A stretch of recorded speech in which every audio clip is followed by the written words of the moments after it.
Hello, everyone, and today we are going to be talking about reducing your sugar intake. Now, you may want to just reduce it, you may want to eliminate it altogether, but either way, this will show you the steps that I've identified, which will not only help you reduce it or eliminate it from your diet altogether, but also make sure that you don't regress and suddenly go back because this is what often happens. We cut something out and then we have a bit of a fuck it moment and then have lots, feel guilty, and then it's almost like it's even worse. We get more addicted to it. So we'll talk about that. But first of all, what I want to talk about is when we approach this, we first really want to identify why we eat sugar.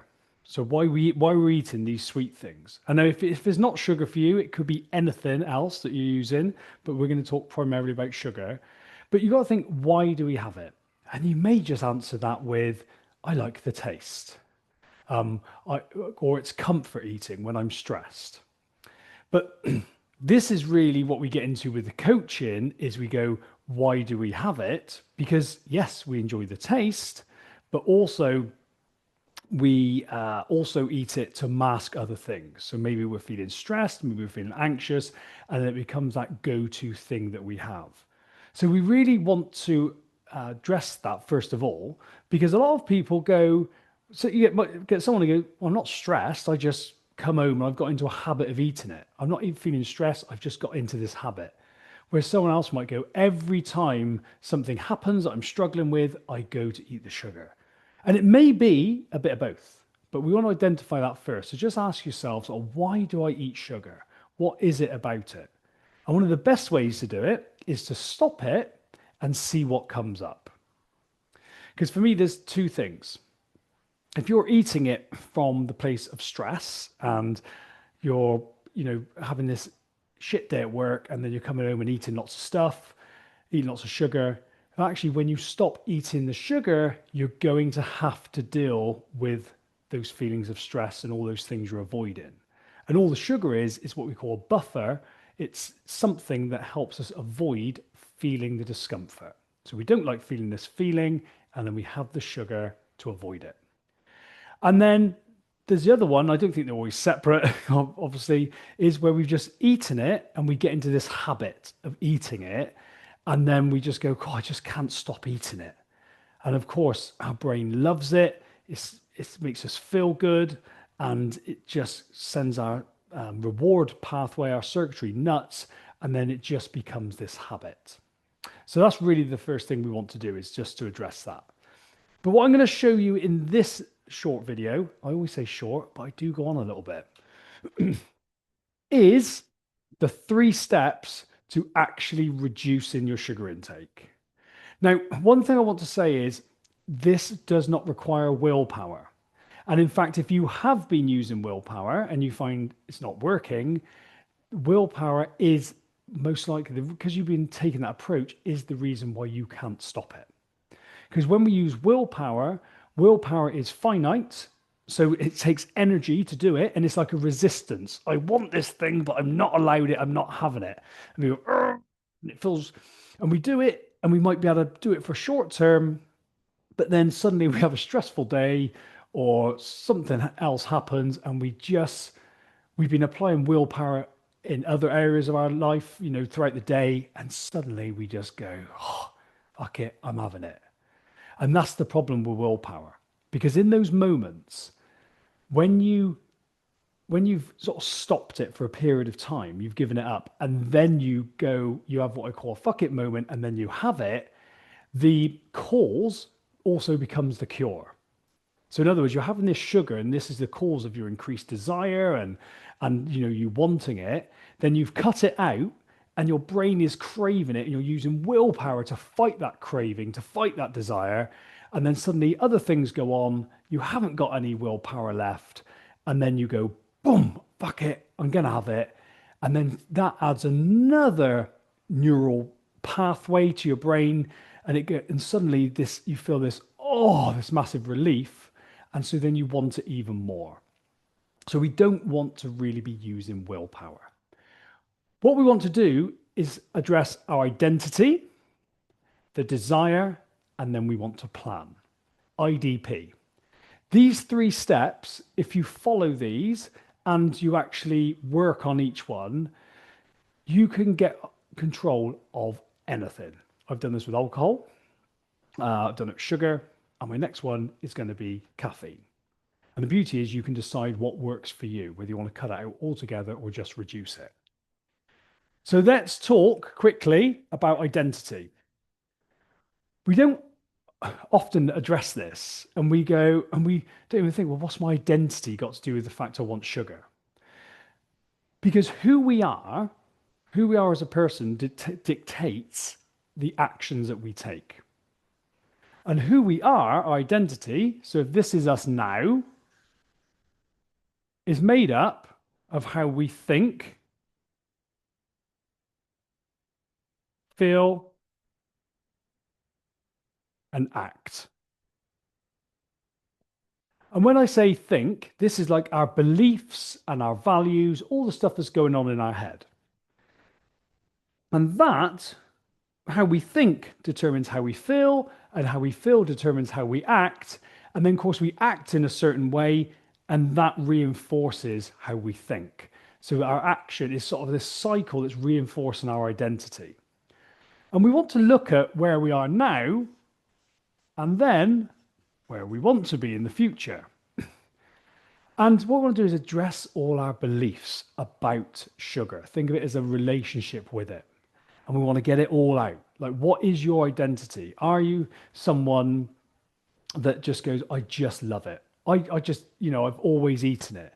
And and if you identify as someone that eats it all the time, then you will act by eating it. And we want this identity shift because when you change your identity, you become a different version of yourself, and therefore you think differently, you feel differently, and therefore you act differently. So if I give you an example of when I realized I wanted to give up sugar for the year, I was like, actually, what does a person look like who doesn't eat sugar? What do they think? Well, they just think, I don't eat sugar. They just think, I don't eat sugar. What happens when someone comes in and they've baked a cake and someone goes, oh, come on, are you going to have a slice of cake? And you go, and then suddenly and you say no. And they say, well, God, I've spent all night baking this. Well, actually, someone who doesn't eat sugar would just think, oh, sorry, I don't eat sugar. There we go. I'm really sorry, I don't eat it. So you've got to look at this different identity, and you've got to lean into and start becoming that future identity. Because I look at it as someone, say, like, I sort of related it like smoking. I don't smoke. So I never smoked. I have the identity of not being a smoker. So if someone come up and offer me a cigarette, I wouldn't have to make it wouldn't be any to and fro in. It wouldn't be any justifying. People say, do you want a cigarette? No, thank you. Why not? Because I don't smoke. It's the same with drinking. I haven't drank now for time recording this. It's 6 years. And when people say to me, do you want a drink? No, thanks. Why? Because I don't drink. Whereas when I was here, I used to drink because I relied on it to be fun. So it's all of that with sugar. And what will come up, especially with sugar, what will come up is all the social pressures of it. So this is like your identity, your beliefs about you, but also your beliefs about sugar. It's a reward. It's a treat. It's nice. It's a celebration. So we're not only unearthing our identity that we have about us, what we think and feel and how we act in relation to us, it's also in relation to the sugar. Because if you believe sugar is a treat, or it helps you when you're not, it's a good thing to have to celebrate, or when you're stressed, that is going to be what you do. But when you question those beliefs that you currently hold, see what they create for you, and then change them, how you behave will change. So, for instance, a lot of people go, well, sugar is a treat. So when I say to people, I'm having a year without sugar and I'm sort of 6 months in, they go, what do you do to treat yourself? I say, I don't have sugar. It's exactly the same. And they go, what? I said, well, if someone brings a tray of donuts in and I have a donut, I then feel probably a bit guilty about having it. And I have a low, I have a drop. And if I keep, then my desire is stronger for it. So I then eat more shit and then I put on weight. And when you look at that whole thing, I go, that's not a treat. So all my beliefs around sugar are very different. I see it as it's not a treat. In fact, I see that it robs me of my energy because suddenly all my focus is on either wanting it or trying to resist having it. Whereas now my desire is so far reduced, I don't have any of that, and I have so much more energy for other things. So the identity is you and also your relationship with sugar. So it's really important to work on that side because otherwise, what will happen is as you go forward and you start say and you start cutting out the sugar, what will happen is if you don't change your identity, you will just default back to that behavior and you just go back into the cycle. And what I like to think is, and I heard this from James Clear from Atomic Habits, is how you act is a vote for your future self. So every time you don't have sugar in those times that you normally would, as uncomfortable as it may feel in the moment, what you're doing is it's a vote for this version of yourself. And it's about small marginal gains.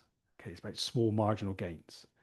But when you think, if you start thinking differently, if you start questioning your beliefs here around yourself and around sugar, and then you start acting differently, so you start acting from this place, that is going to be a vote for this future self. And that action is going to have an impact on what you think, what you believe. And so then that is going to help build that future identity. So that's what we talk about in changing that identity.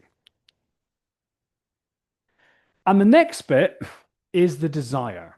Now, you'll hear me talk interchangeably between desire and urge. A desire is the same as an urge.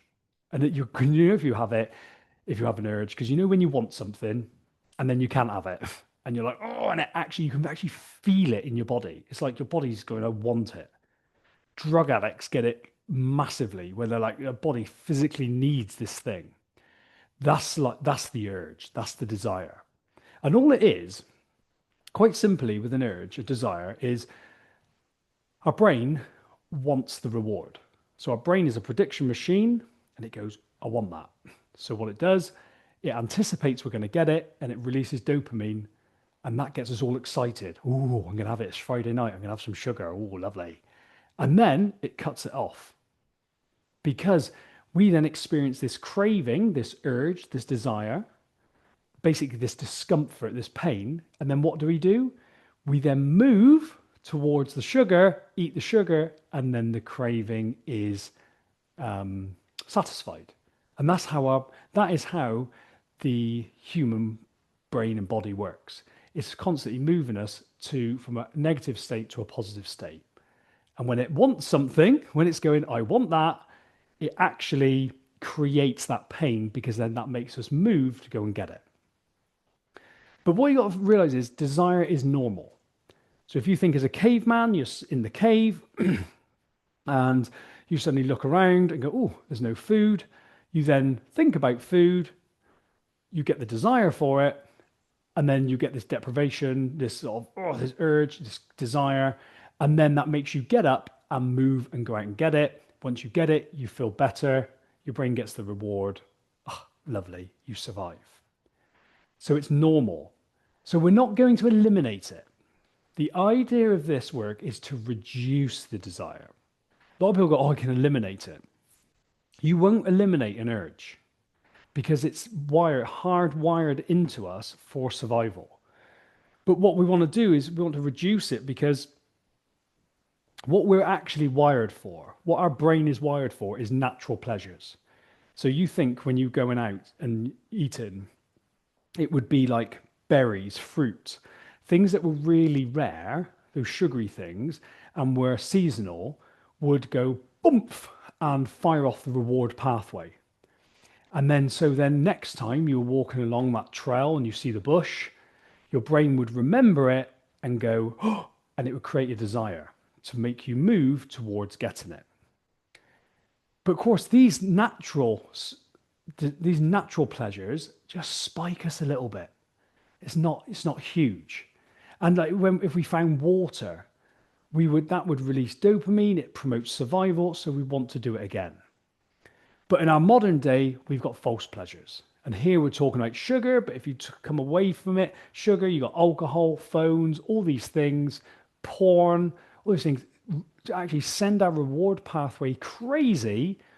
And our brain actually thinks we're going to die if we don't have this thing, and it just creates more desire for it.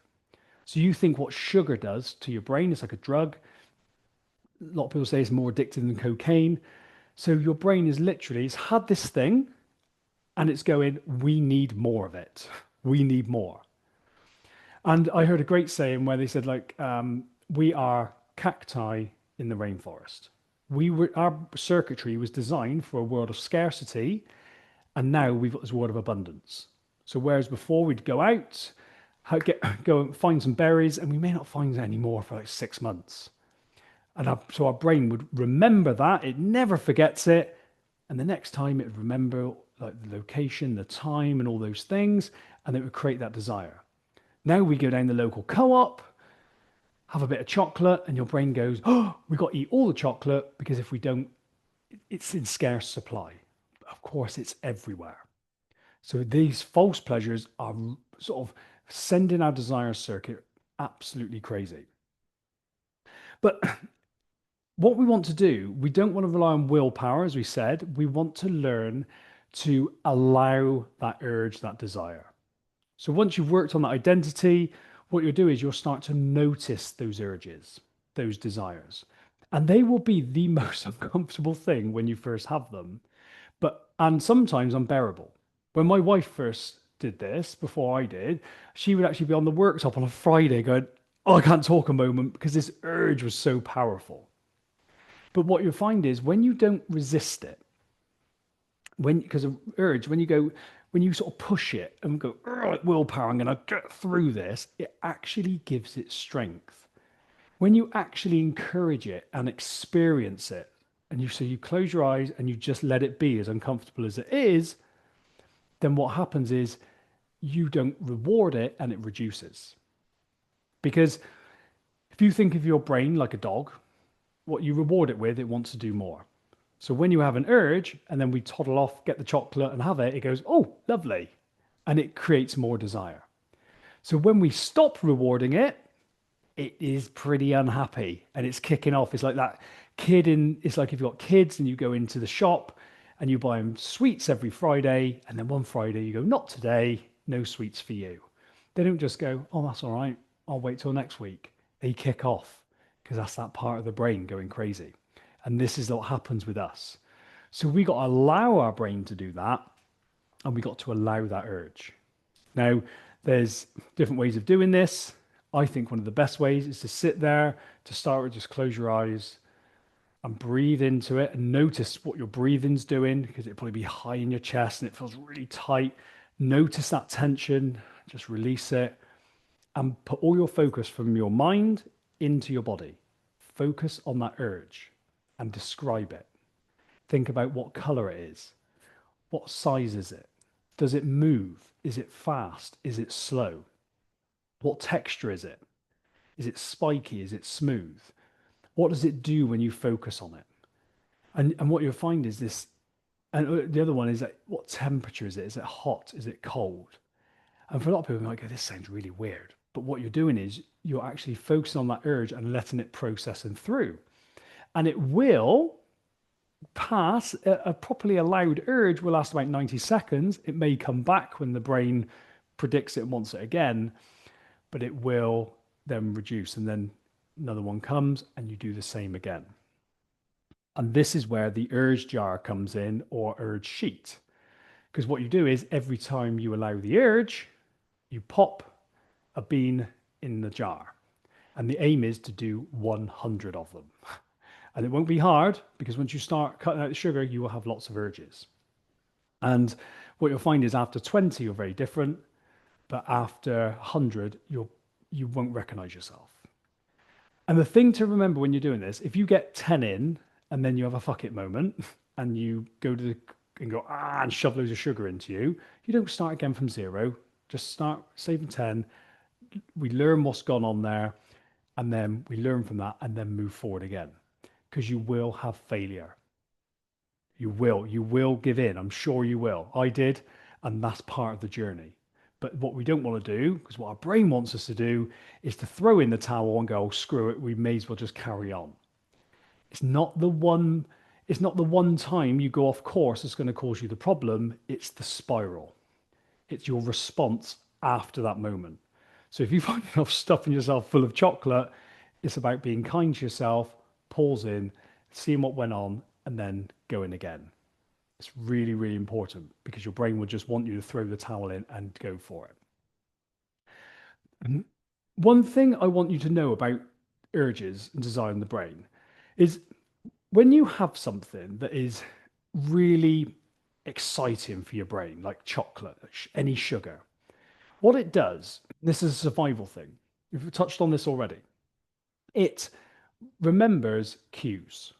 So if you've never had it before, you imagine if you come in from work and you've never come in and had chocolate and you just walk in and nothing. Then one day you go some chocolate on the side and you pick it up and you go, oh, that is lovely. 80% Lindt chocolate with some cranberries in or whatever. That is fantastic. And your brain circuitry is going nuts, going, this is amazing. We want more of this and we need it to survive. So what it's doing then is remembering time, location, and you can't stop it. It's consciously remembering all of this, and it will remember everything probably from your journey leading up to it, because it's going. This is in scarce supply. We need it for survival, so we'll remember that. Now, next time you come home from work, your brain, even before you're aware of it, will be going, "Oh, hang on, last time when we got home, we had that lovely reward." So as you come up and it starts recognizing those cues, those triggers, it will start creating the desire. But it's really important to realize it's not the food that's creating the desire. The desire is created from the brain. And this is proved by if someone put a donut in front of me now, I actually don't have a desire for that. Don't have a desire. And if I do, it's so reduced. The donut has not changed. What's changed is my response to it. But just realizing that the brain will remember the cues. And then every time you go into that automatic pattern and eat it, you reward it and it cements it. It cements this cycle. It sort of, cement's a great word, but I like it. But it cements this cycle. Whereas when you stop rewarding it, it then it stops associating the cue with the reward. So you've got this cue of walking through the door, could be anything, could be going in the office, whatever. You go through, your brain then has the thought, oh, lovely. This is the time we have chocolate. You then get the urge, and then you take action and eat it, and then it cements that cue, and then so the cycle goes.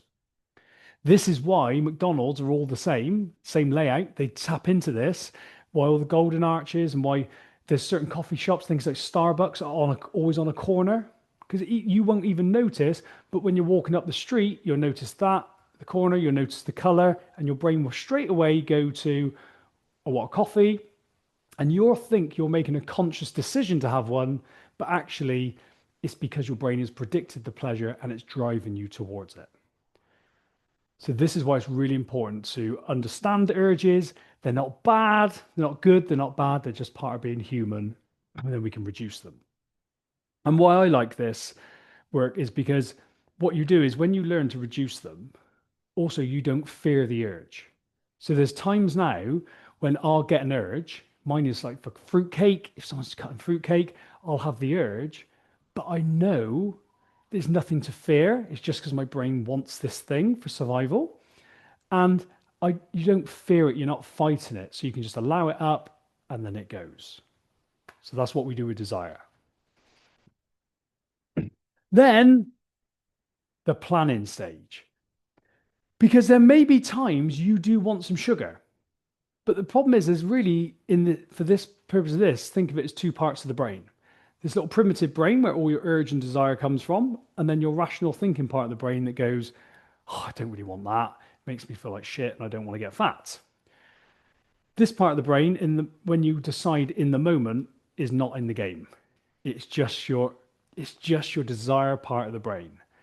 And it will trick you. It will tell you deserve it, that you've been good, that it's only one, it can't do any harm. Everyone else is having one. It will do everything to try and trick you. But when you plan ahead, 24 hours ahead, you use this part of the brain. This one will say, eat all the biscuits. This one might say, yeah, we'll have one, but we'll have one tomorrow and we'll just have one. And this is really important because this gives you control and it prevents deprivation. Because the worst thing you can do to your brain, this emotional part of your brain that thinks you need it for survival, is to tell it it can't have it. You imagine like a caveman fighting that desire to eat, they would die. And your brain literally thinks, eat that or die, that this is survival. So what we want to do is get a relationship with that part of our brain and go, I know you, I understand you want it. Of course you want it. See how this is different to willpower? Of course you want it. But what we're going to do is we can have it tomorrow. And what you'll find is that part of your brain quietens down. Often you don't want it. To start with, I think it's important then to have it, because this goes into another angle of it, I'll just touch on briefly, is when you do have it and you're not eating it from that desire, that urge, you'll find it's a very different experience. The amount of people I've done this with sugar and alcohol, this thing that they say they love, and once they plan it in and they eat it and from a place of like the desire's gone and they're just eating it what we call consciously, and they actually record what it's like to start with, they actually go, it tastes completely different. Someone did it with white wine. They said, I love white wine, can never be without it. As soon as they did it and said, they realized it wasn't the taste they liked. Most of the satisfaction was coming from from the fulfilling the craving, from fulfilling the urge. It's that we're experiencing. Now, there are the two things, the taste and the urge, but we want to sort of not be eating from that desire and just experiencing the taste. So when we plan, we get the control because we can have it. We're not telling ourselves we can't have it. We can have it, but 24 hours in advance. Someone brings a cake in to work. Oh, wrap it up. I'll have it tomorrow. And then you might go, actually, I'll just have half of it. And you feel stressed and you think you want the sugar. It's fine. I can have it tomorrow. And what you'll find is you then have to deal with all those feelings that you're avoiding. And like we say, use a different part of the brain. Now, what I'd say with sugar is other people get a little bit arsy about it. They tell you how much they've baked the cake and how there's lots of social things around the politeness of having these things, but you just don't want it.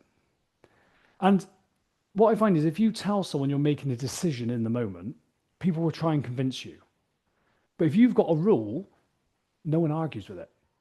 So if I used to go, oh, no, I don't want that. When I first started, no, I don't want that. Why? Oh, I just don't really fancy it. Oh, go on, you've been working hard, have a treat. And you're like going, no, I don't. Whereas I started off with a rule, oh, I don't eat sweet stuff at work. Why? I was just eating too much. So I do not eat sweet stuff at work. No one argues with it. It's because people seem to respect a rule rather than a decision. So that is something that can really help. But planning, anything you are going to have, if you're going to have the sugar, you always say, yes, I can have it, but I'm going to plan it 24 hours in advance. People go, well, I want to be spontaneous and be in control. You will not be in control if you keep eating from the urge. It just increases the urge and the desire. But one thing to be aware of, which is why I cut it out altogether, is when you do have it, even if you don't have it from the urge, the brain still remembers what that sugar is like. So it does start the craving up again. But when you plan in advance, you take all that into account. So if I thought now, oh, do you know, I really want some sugar. And I went, no, I can have it tomorrow. What I'm taking into account is the consequences. Like when I eat that, I know I'm going to let the urge pass. I'm going to enjoy it. But I know probably I'm going to want some more at the same time the next day because of how my brain's wired. And I'm going to want more and I'm going to have to then do that work to reduce it. So that's why I decided to go, I don't want that because that's taking a lot of my energy. But if you have it, you're having it accepting those consequences. So what you do is you eliminate the guilt cycle. Because how many people go, I don't want it, don't want it, don't want the sugar. They then eat it, eat the sugar, and then they feel guilty, guilty, guilty, beat themselves up, feel bad, think, fuck it, I may as well have some more sugar. Whereas at least you can have it knowing you're going to have it with all the consequences. Maybe you might put on a bit of weight. Maybe you're going to feel a bit of a drop in sort of that sugar spike and then that drop. And then you know, oh, and I'm going to want more of it, which is I'm going to have to then work more on that desire again. But at least you're accepting it and you're taking responsibility and control rather than feeling guilt. So that's what planning does. And then we put it all together. The method is you plan ahead, simple 4 steps, plan ahead 24 hours in advance. So if you want some sugar, you plan ahead, you stick to the plan, knowing that when you come to the moment, your brain will want 3 scoops, not the 2 scoops you've planned of ice cream. It will go, sod it, let's have 2 donuts, not the 1. But you've planned, you honor your plan, and you make that plan and you stick to it. Then you allow the desire, as we've talked about, and then afterwards you evaluate, you celebrate, and you repeat. And it is literally as simple as that. Simple. Is it easy? It is, but there's discomfort. But all you got to know really for when you're doing this work is your why. Why do you want to give up sugar? And the last little tip I'll give you is, first of all, that knowing the why is key because that's your fuel when it does get difficult. But the other one is make your decisions. So when you are deciding to plan ahead, make it from your future. So make it, I can find my little picture. Make all your decisions from this one. This one will be at the table trying to tell you to have it, but we want to say to our future self, what, when we think about having the cake, what would my future self tell me to do? And the reason is because it's your future self that's going to have to deal with it. Our future self is soon going to become our present, and that's who's dealing with it. But that is my simple plan, my simple method for reducing sugar. It really is, it's really effective, and it will get you all the control back that you ever need. Let me know how it goes. Speak to you soon.